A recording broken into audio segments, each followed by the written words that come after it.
Muito bem, turma. Então agora a gente vai para o exemplo da resenha. Fiquem atentos porque durante a leitura, dessa vez eu vou fazer algumas pausas para a gente lembrar aquilo que foi mostrado lá no vídeo 1, né, nas características gerais da resenha crítica. Então vejamos aqui, essa é uma resenha escrita pela blogueira Flávia Santos. Ela tem um blog chamado Hospício Nerd. Então, pegando aqui o texto dela, nós temos o seguinte: Nothing's gonna change my world.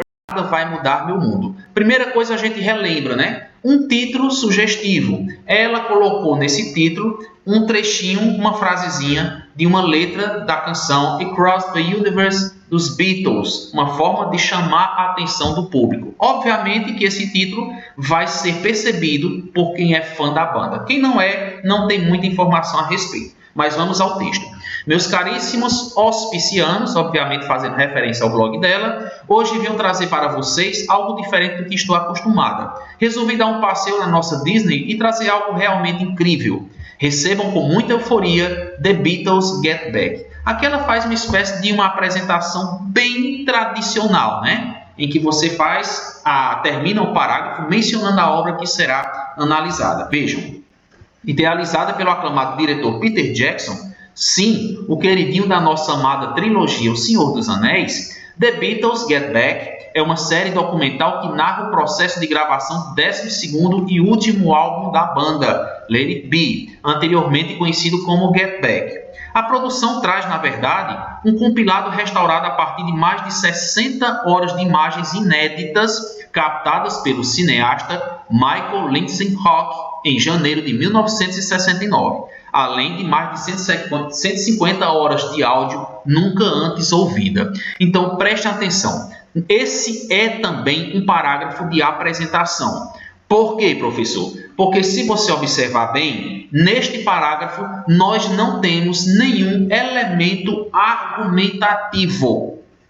Ela ainda não se propôs a defender a obra, a fazer nenhuma crítica ou um elogio tão subjetivo. Ela apenas apresentou aqui os aspectos que compõem a obra que será analisada. Então, mencionou a questão das 150 horas de áudio, que chama muita atenção, né, já que é um material muito amplo. Mencionou quem é Peter Jackson, não é apenas o diretor dessa obra, mas também foi o camarada que dirigiu O Senhor dos Anéis. Por que essa informação é importante na apresentação?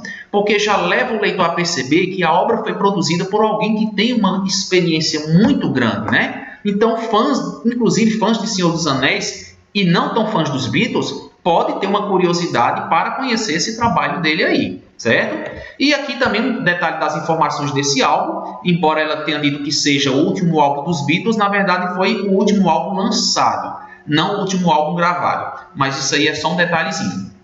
Vamos agora aos parágrafos de desenvolvimento. Olha só. Uma das primeiras coisas que quero destacar desse documentário é sobre o seu público, porque na verdade eu enxerguei dois extremos. Primeiro, os fãs da banda simplesmente vão amar, se enlouquecer, é um espetáculo de tirar o fôlego. Sim, sou fã, ou melhor, bitomaníaca, então me encaixei maravilhosamente nesse extremo. Mas, como nem tudo são flores, o outro extremo é que, se você gosta apenas de uma ou outra canção, esse documentário vai ser forçado, demorado e cansativo. Então, ao meu ver, é que realmente ele é destinado para um público específico. Antes de finalizar a conclusão, a gente percebe que ela colocou os aspectos positivos em um parágrafo e os aspectos negativos em outro parágrafo. Aquilo que nós falamos para você. Você pode sim fazer esse modelo de estrutura, né? Colocando aspectos positivos de um lado e aspectos negativos do outro lado aí. Assim como chama também a atenção uma linguagem muito próxima do leitor. Como eu falei para vocês, dependendo do nosso interlocutor, essa adequação de linguagem dentro de uma resenha crítica é perfeitamente aceitável. Então vejamos aqui, por exemplo, quando ela, por exemplo, assume que é sim fã, ou melhor, bitomaníaca, né? Veja essa tentativa assim, de aproximação com o seu público leitor. Obviamente que eu não precisava me revelar como um fã dos Beatles, mas isso mostra o conhecimento que o resenhista tem da obra que está sendo analisada. Ao mesmo tempo, o leitor pode ter uma percepção de que a obra resenhada ela pode trazer muito mais o lado subjetivo, isso pode pesar na avaliação, do que o lado mais racional, se a pessoa não fosse tão fã da obra. Vejam agora o terceiro parágrafo falando sobre a questão da direção. Eu sempre gosto muito de uma boa direção. Tenho um apreço pelo trabalho do Peter Jackson, mas vou tentar tratar aqui somente de seu trabalho nesta obra. Uma das decisões de Jackson que mais me surpreendeu e me deixou imensamente feliz foi o fato de que ele resolveu focar na camaradagem, no carinho, principalmente no respeito que os integrantes do quarteto tinham um pelo outro. Veja uma coisa também muito importante. Ela fez questão de mostrar que o Peter Jackson focou num grupo mais amigável. Se o parágrafo seguinte já fosse o de conclusão, percebam que essa resenha ficaria um pouco a desejar. Porque aquelas pessoas que não são fãs da banda não iriam entender qual é a diferença de ter focado na camaradagem ou não. E aí a pessoa precisaria entender o seguinte: o documentário Get Back é como se fosse um novo documentário em cima de um material que já tinha sido usado para o mesmo fim. O filme Let It Be. Só que lá no filme Let It Be, os Beatles eram apresentados de um modo mais melancólico. Afinal de contas, mostra uma banda já desgastada, perto do seu fim, tendo bastantes desentendimentos. Aqui não. Aqui a gente percebe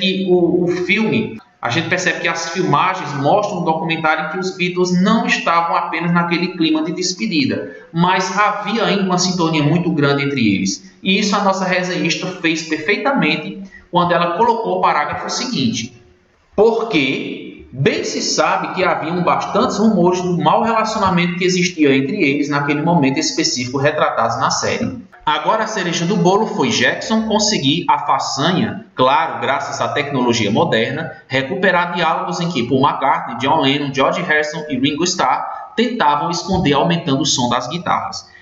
Estou literalmente reverenciando esse diretor. Já fiquei sem palavras aqui. Mais uma vez a gente chama a atenção para a linguagem coloquial, né? Já ficar sem palavras. A confissão, né? A confissão muito bem destacada sobre o diretor e um elemento fundamental, a justificativa, pessoal, porque a resenha que você apenas opina, mas não justifica, fica a desejar. Aqui ela justificou, falando a respeito do mau relacionamento que parecia existir, né, quando as pessoas viram o filme Let It Be. Isso aqui se desfez. E também ela destacou a questão da tecnologia, mostrando pela primeira vez diálogos dos Beatles que não eram possíveis ser ouvidos por conta dos sons das guitarras. Curiosidades. Vejam que ela colocou um subtítulo. Posso fazer isso numa resenha? É comum você encontrar muitas resenhas com subtítulos, mas isso necessariamente não é uma regra. Até porque os próprios parágrafos já deixam a entender o que é que vai ser trabalhado neles. Então vejamos. Preciso muito destacar as melhores curiosidades que encontrei. A primeira pessoa, né? De cara, já tenho que dizer que a maior delas é fato de que são 3 episódios de quase 3 horas cada. Então já pode imaginar o que vem por aí.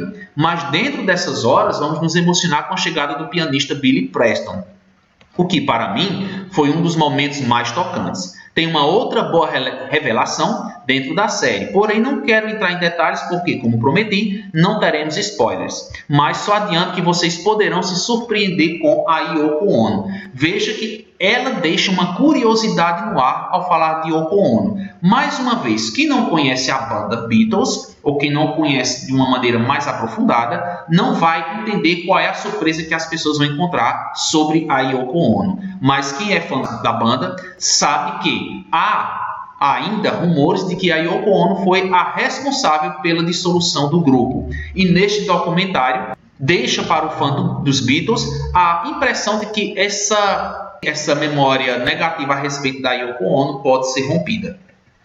E por fim nós temos a conclusão do texto, em que ela também destaca aqui, né, no mais. Tenho que reforçar mais uma vez que quem acompanhou a trajetória do grupo não pode perder de modo algum. É simplesmente fantástico, e aqui nós temos a opinião definitiva, né? Tem os aspectos positivos e os aspectos negativos. E agora ela chega ao parecer final. É simplesmente fantástico, emocionante, literalmente uma obra de arte. Volto a repetir, se você conhece ou gosta apenas de uma música ou outra, o espetáculo que eu amei pode ser uma tortura para você. Então considere sua afinidade e devoção. Então aqui nós temos a resenha crítica de um modo geral, esse texto aqui condiz com uma resenha, porque ele apresenta uma obra cultural, um documentário Get Back dos Beatles. A produtora do texto coloca aspectos, curiosidades, informações a respeito do documentário, a respeito do diretor, a respeito da intimidade que a banda tinha, e deixa a estrutura do texto muito bem organizada. Primeiro os parágrafos com a apresentação da obra, parágrafos de desenvolvimento com aspectos positivos e negativos, e também uma avaliação sobre o diretor e sobre curiosidades da banda, e uma conclusão em que ela dá o parecer final sobre essa obra resenhada. Então é um texto bem interessante, numa linguagem muito simples. Qualquer desvio de gramática fica em segundo plano, e a nossa intenção aqui não é fazer nenhuma crítica a isso, até porque a qualidade do texto como resenha crítica em relação ao seu público-alvo supera qualquer outro problema de gramática. Obviamente que se eu estou fazendo uma resenha escrita, um texto escrito, eu tenho que tomar cuidado com tudo, né? Mas nesse caso aqui, analisando apenas a resenha, a gente pode dizer que é um texto muito bem feito. Então, pessoal, por hoje é isso e a gente se vê noutra aula.